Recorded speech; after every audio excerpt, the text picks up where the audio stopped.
It's the WP Minute. This episode is brought to you by Malcare. Protect your high-performance WordPress website, or any WordPress website, by visiting malcare.com. Welcome back, dear listener. Got a bit of a variety show for you today. We're going to cover meeting our author here at the WP Minute, Eric Karkovac. He's currently doing a 3-part series about the impact of full-site editing on the WordPress freelancer. Surely, if you're a WordPress freelancer, this stuff is very near and dear to your heart, and I really love what Eric's been doing. If you want to be a contributor like Eric, heck, even make a little bit of money writing articles for us, feel free to reach out to me, thewpminute.com/contact. Eric's actually involved with our Content Bounty program, where I find a fantastic sponsor for his work. That's currently Bertha.ai. If you're looking for AI-generated content in your WordPress website, check out Bertha.ai. And they're currently sponsoring his efforts to create this mini-series of content. Hey, if that's you, don't forget to reach out to me. Or support the show. Go to buymeacoffee.com/MattReport. You can join the membership. Meet Eric and team. For $79 for the year, you can join our private Discord. Okay, let's get into this little interview with Eric. My name is Eric Karkovac, and I'm a web designer with over 25 years of experience, and I've been a writer for about the last 10 years. So here's what I'm curious about. In terms of overall WordPress growth, the software, is it more important that freelancers have a great development tool or that end users are happy with a website building platform? I think it's an interesting question because on one hand, a lot of what WordPress is doing these days is geared toward end users and people who aren't professional designers. But at the same time, I think freelancers are the ones who are going to sell WordPress to their clients. If freelancers aren't comfortable with what's going on, they may use other tools and then introduce their clients to it. So I think WordPress really has to please freelancers and not just focus on the folks who are end users at this point. So I recently put out an opinion video about how the future of page builders is Gutenberg. I'm obviously going to be either right or wrong based on that opinion. But what are your thoughts? Will page builders double down on their opinionated approach to doing layouts and building WordPress websites? Or will they forego those opinions and just really adopt and adapt to Gutenberg? I think page builders are going to continue to do what got them to this point. There's still a market for Gutenberg alternatives out there, and I don't think that any sort of merging with Gutenberg's technology is going to be beneficial for these products in the long run.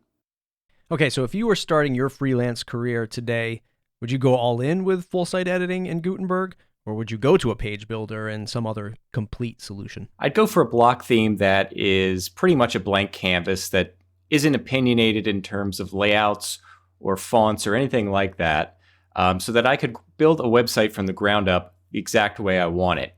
That's what we have now with classic themes, and I think that's something that we're going to have to get used to as full site editing becomes more popular. Okay, trick question. You heard me say at the top of the show that your efforts are sponsored by Bertha.ai. Trick question. Do you think that community journalism at this sponsorship structure that I've created, can it survive? Can community WordPress journalism survive?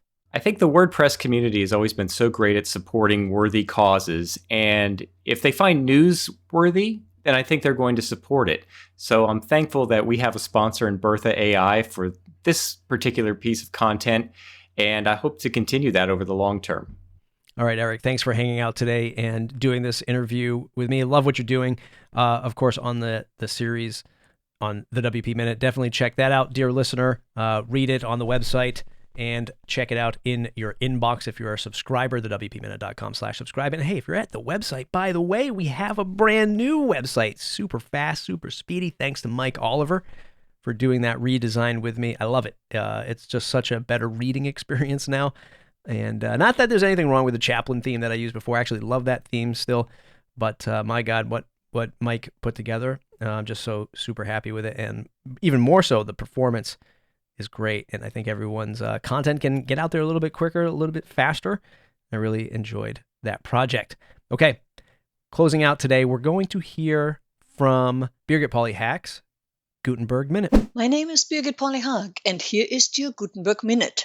After full-site editing debuted with WordPress 5.9, the buzz centered around how to customize the experience, for instance, to restrict the color palette or disable duotone.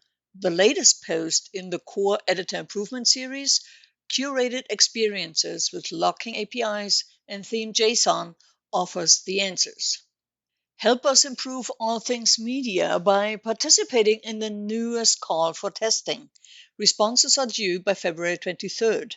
On Friday, February 18th at 11 a.m. Eastern, 1600 UTC, Courtney Robertson with GoDaddy Pro will hold a workshop to guide participants through this all things media call for testing. This call for testing is also available in Italian and Japanese. The first iteration of global style presets was added to the Gutenberg plugin version 12.5. The design team wants your thoughts on the best way to implement storing these variations for site users. Join the conversation on GitHub. The first Gutenberg developer hours were a great success. The next session will take place February 22nd at 11 a.m. Eastern, 1600 UTC. Register through the WordPress social learning group on Meetup. Keep up with updates to the blog editor via the Gutenberg Changelog podcast at gutenbergtimes.com/podcast. Goodbye. Until the next time. Thanks, Birgit, and thanks you, dear listener, reader, subscriber at thewpminute.com/subscribe. If you want to support the show, go to buymeacoffee.com/mattreport. That's how you can support our efforts of community WordPress journalism. Or should I be saying WordPress community journalism? This is community WordPress journalism. Go to buymeacoffee.com/mattreport. Join the private Discord. Get your voice heard in the weekly WordPress news.